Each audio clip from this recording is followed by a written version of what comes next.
लोकसभा चुनाव है और लोकसभा चुनाव में खास करके यदि पंजाब की बात की जाए तो सबसे बड़ी जो उम्मीद है एनआरआई से भी की जाती है, क्योंकि एनआरआई का खास करके पंजाब की धरती पर बड़ा बड़ा योगदान रहा है। और उसी के चलते जेकर बात की जाए तो पंजाब में बहुत सारे इन्वेस्टर एनआरआई की बदौलत ही पंजाब में पहुंचते हैं। और बात की जाए तो इस वक्त हमारे साथ पंजाब की धरती पर कुछ एनआरआई खास करके होशियारपुर से संबंधित एनआरआई हैं जो वोट पोल करने के लिए खास करके विदेशों से पहुंचे हैं। तो हम उनसे बात करते हैं कि इस बार जो एनआरआई है वो अपना वोट पोल करेगा, किन उम्मीदों के साथ जो है लोकसभा का वोट पोल करेगा और कैसी सरकार चाहता है और क्या उनकी उम्मीदें हैं आने वाली सरकार पर। सबसे पहले सर, इस बार जब एनआरआई अपना वोट पोल करने जा रहा है तो किन उम्मीदों के साथ अपना वोट पोल करेगा, और आप लोग जब प्रदेश की धरती से भारत आए हो तो किन उम्मीदों के साथ पहुंचे हो? एनआरआई जो है वो यही चाहता है कि पंजाब का माहौल बढ़िया हो और जिससे यहाँ पर बढ़िया इंडस्ट्री हो, सारा कुछ बढ़िया हो, माहौल चाल बढ़िया हो, उसके अगेंस्ट ही वो वोट पोल करेगा। हाँ, खास करके एनआरआई का पंजाब में बड़ा योगदान रहता है। यदि बात करें तो बहुत सारा रेवेन्यू जो है भारत जो है एनआरआई के माध्यम से पहुंचता है, जिसमें पंजाब एक है। तो खास करके जब लोग आप पहुंचे हो, इंडिया पहुंचे हो, तो वोट पोल करना है, एक जो उनको वोट पोल करोगे तो किन उम्मीदों के साथ करोगे, कैसी उम्मीदें हैं जो नई सरकार बने और एनआरआई के लिए काम करे? ऐसा है कि जो पानी खड़ा रहता है बहुत देर एक जगह खड़ा रहता है तो वो उसमें गंद पड़ जाता है, कीड़े पड़ जाते हैं, बहुत कुछ होता है। तो पिछले 70-72 सालों में जो पुरानी पार्टियां बूढ़ी हो चुकी हैं उन्होंने बस आने जाने का काम किया, कोई काम नहीं किया। और एनआरआई जो है वो बहुत उम्मीदों के साथ देख रहा है कि बदलाव होना चाहिए, पानी को बहना चाहिए। और बहने का मतलब है कि उसका जो बदलाव है, बदलाव आएगा तो इंडस्ट्री आएगी, लोगों जो भ्रष्टाचार, मेन बात जो हमारे हिंदुस्तान में भ्रष्टाचार बहुत ज़्यादा है और उसको कैसे सुधारा जाए, कैसे भ्रष्टाचार ठीक हो और इंडस्ट्री कैसे आए, कैसे लोग ईमानदारी से मतलब काम हो, सारा हेल्थ, खास करके हेल्थ और एजुकेशन, इस पर ज़्यादा काम होना चाहिए, पहले नहीं हुआ कभी। और यहाँ पर धर्मों के नाम पर, जातों पातों के नाम पर लोगों को बांटा जाता रहा है। और इन्हीं उम्मीदों के साथ कि लोग जो वोट डालें कामों पर वोट डालें, धर्मों पर ना, जात पात पर वोट नहीं डालनी चाहिए, इन्हीं विकास हो। और एजुकेशन, जो मैं दोबारा फिर कह रहा हूँ कि एजुकेशन और हेल्थ, यही हमारी तरक्की का राह पुख्ता कर सकते हैं। और हमारा देश जो है, जो विकासशील देश है, तभी विकसित हो सकता है। वो चाहते हैं कि हमारा देश विकसित हो जाए, तो हमारे बाद में भी जो लोग देश आज़ाद हुए हैं वो विकसित हो गए और हम 72 सालों में विकासशील देश ही अभी हैं, अभी विकसित नहीं हुए। सो इन्हीं उम्मीदों के साथ जो है वोट डालने आ रहे हैं।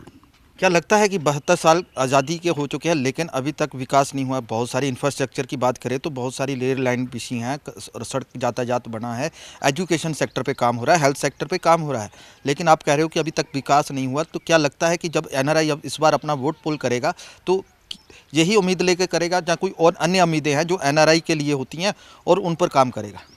विकास की बात करते हैं, विकास हुआ, लेकिन जिस पद्धर पे विकास होना चाहिए था वो नहीं हो पाया। क्योंकि हम लोग छोटी कंट्री की बात करते हैं, जैसे दुबई है या दूसरी कंट्री है, कतर है, वो देखिए डेवलपमेंट के नाम पे कितने ऊपर जा चुके हैं।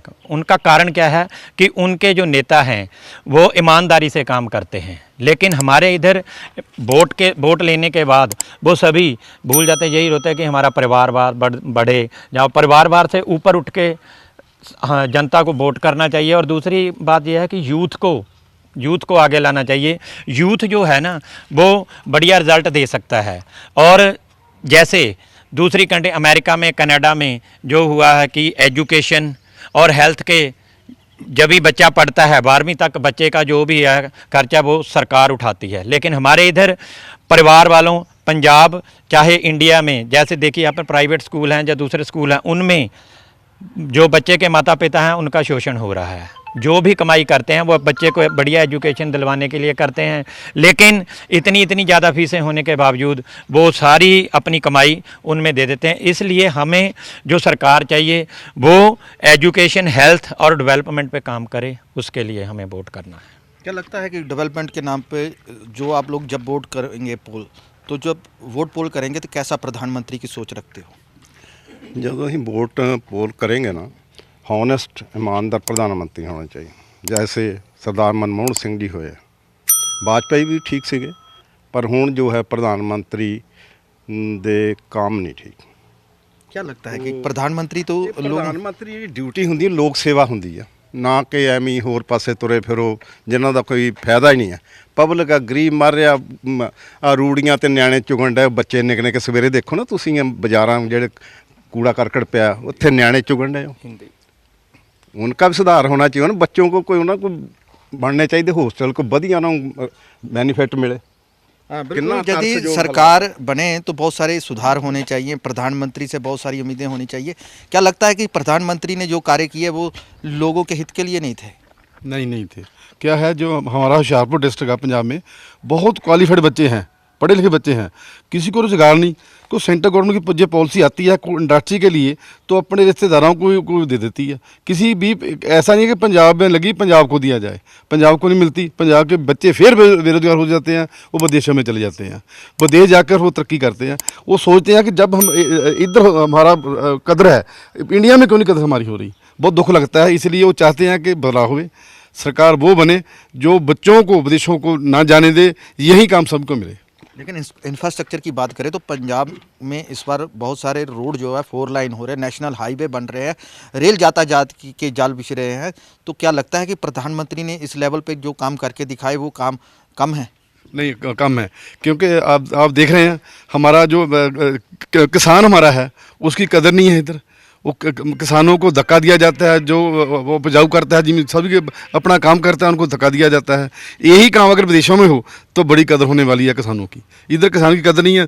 केवल सड़कों की बात नहीं है, अन्नदाता है किसान, उनका भी इन लोगों को देखना चाहिए। लेकिन सरकार जो है खास करके बहुत सारी किसानों के लिए योजनाएं बनाई गई हैं, किसान निधि योजना है, किसान समृद्धि योजना की बात करें, और किसानों के लिए बहुत सारे जो औजार है उन पर खरीदने के लिए सब्सिडी मिल रही है, यूरिया मिल रहा है सस्ते रेट पे, और बहुत सारी जो किसानों के लिए उपकरण होते हैं बहुत सारे उन पर सब्सिडी दी जा रही है। तो आप कह रहे हो कि किसान के लिए कोई सरकार सोचती नहीं है। एमएसपी की बात है तो सरकार उसके लिए तैयार बैठी है और बात करने के लिए तैयार बैठी है, किसान उसको लेकर तो बात चल रही है। एमएसपी की बात कर लेती सरकार, लेकिन देती नहीं है। 1 साल पहले की बात की है जब वादा हुआ था लेकिन लागू नहीं हुआ। यही है कि जो सेंट्रल गवर्नमेंट कहती है होता नहीं है। लेकिन बहुत सारी योजनाएं का लाभ तो किसान उठा रहा है ना। यदि एक साल में जो उसको किसान समृद्धि योजना के तहत पैसे मिल रहे हैं उसको खुशहाल बनाने के लिए सरकार काम कर रही है, वो काम नहीं है।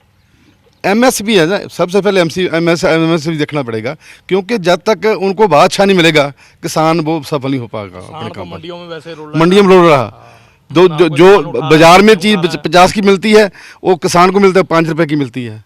किसान तो बहुत दुखी है, किसान ने एक साथ जस्टिस नहीं है इधर हो रहा। सर, सबसे बड़ी बात है किसान को लेकर, और ख़ास करके जब आप वोट पोल करोगे तो किसान हित की बात करें तो क्या देखते हो कि किसानों की बात ही रहेगी या अन्य लोगों को, अन्य वर्ग को भी इसका लाभ होना चाहिए? क्या सरकार द्वारा जितने लाभ दिए जा रहे हैं वो पूरे नहीं है? पंजाब में तो किसान जो है बहुत मुश्किल में है। अभी 1 साल हो गया सड़कों के ऊपर बैठे हुए, लेकिन उनका कोई सुनवाई नहीं हो रही। और दूसरी बात ये है, देखो सेंट्रल सरकार ने जो भी योजना लेके आती है, जैसे आर्मी के लिए जो लेके आ रही है, वो 5 साल में आर्मी में क्या काम करेगा, क्या आगे जाके वो 4 साल के लिए लेके आ रहे, वो उसके लिए तो वो फौजी के लिए तो बहुत दुखदाई है। ना तो उसको पेंशन मिलेगा और ना ही वो उधर कोई इंटरेस्ट रखेगा उसमें।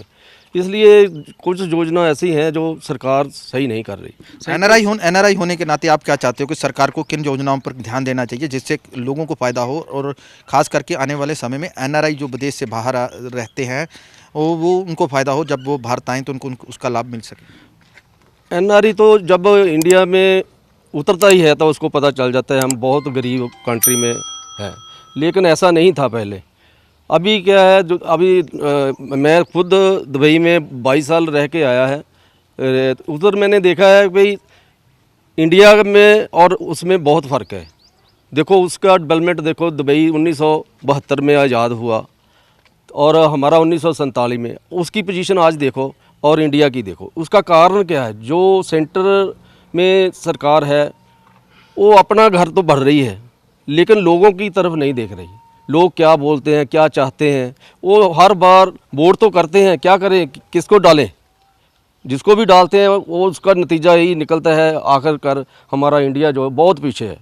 इसलिए हम तो ये चाहते हैं भी जैसे छोटी छोटी कंट्री दुबई, दोहा, कतर जैसे बहुत सारी कंट्री है गल्फ़ में जो इतना अच्छा बन गई है, देखने के लायक है। तो अगर उसमें हम इंडिया का देखें, कंपेयर करें, तो उसमें हम देखते हैं कि हम जैसे बहुत पीछे रह गए हैं। इसका कारण क्या था? इसके लिए सेंट्रल गवर्नमेंट को ऐसे कानून लेके आना चाहिए जो अपना डेवलपमेंट भी करे, सब देखने को अच्छा लगे, कंट्री को लोग बाहर से आएँ और देखें, पता चले कि वाकई ही हमारा इंडिया अभी अच्छा है। बिल्कुल, ये थे एनआरआई जो देश की धरती से पंजाब पहुंचे और ख़ास करके लोकसभा चुनाव में अपना वोट पोल करने। उनका कहना है कि जो भी सरकार आए सबसे पहले वो देश और देश की तरक्की में अपना अहम योगदान दे, ताकि जो विदेशों की तरह जो हमारा हिंदुस्तान है वो भी तरक्की मुल्क देश बन के उभर सके। कैमरामैन नरेश के साथ रमन खोसला, न्यूज़ 24 होशियारपुर।